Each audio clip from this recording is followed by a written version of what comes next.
Dans cette vidéo, je vous présente deux outils qui travaillent un à l'opposé de l'autre, mais on va s'en servir essentiellement en correction de photos ou même dans le détourage pour ajuster certains de nos masques quand on fait des détourages complexes. Il s'agit des outils de densité moins et densité plus. Comme leur nom leur dit, c'est qu'on va augmenter ou réduire la densité des pixels qu'on va sélectionner. Chacun de ces outils-là, comme là, je viens de prendre l'outil densité plus, ce que je vais faire, c'est augmenter la densité dans une certaine gamme de tons. Si on observe, lorsqu'on sélectionne cet outil-là, on peut aller gérer les tons foncés, moyens et clairs avec cet outil-là. Par exemple, si je prends les tons clairs, je vais faire grossir ma brosse un petit peu. Son exposition ici est prévue à 50%. Plus l'exposition sera élevée, plus naturellement il va agir fort. Ça va ensemble. Et ici, j'ai fait un dégradé de noir à blanc. Donc, à droite complètement, j'ai les tons clairs. Je vais avoir les tons moyens qui vont se situer dans la partie du centre et je vais avoir les tons foncés. Puis, on va voir avec ça de quelle façon agit mon outil. Donc, j'ai sélectionné l'outil Densité Plus.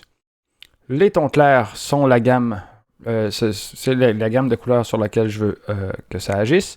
Et je vais cliquer, puis tranquillement, je vais glisser et on va voir à partir de quel moment il commence à agir. Et on voit vraiment que les tons clairs, pour ce filtre-là, commencent à jouer un petit peu au centre ici. Je vais choisir les tons moyens, je conserve les mêmes paramètres et je vais faire encore là un clic à l'extérieur et je vais glisser tranquillement. On va voir qu'il agit vraiment plus sur la partie centrale.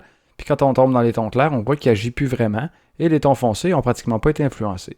Si on vient jouer sur les tons foncés maintenant, ben là, on va voir, on peut s'attendre au résultat où est-ce que les tons foncés sont influencés et ils diminuent d'intensité au fur et à mesure qu'on avance. Donc, en haut, on avait les tons clairs, les tons moyens et les tons foncés.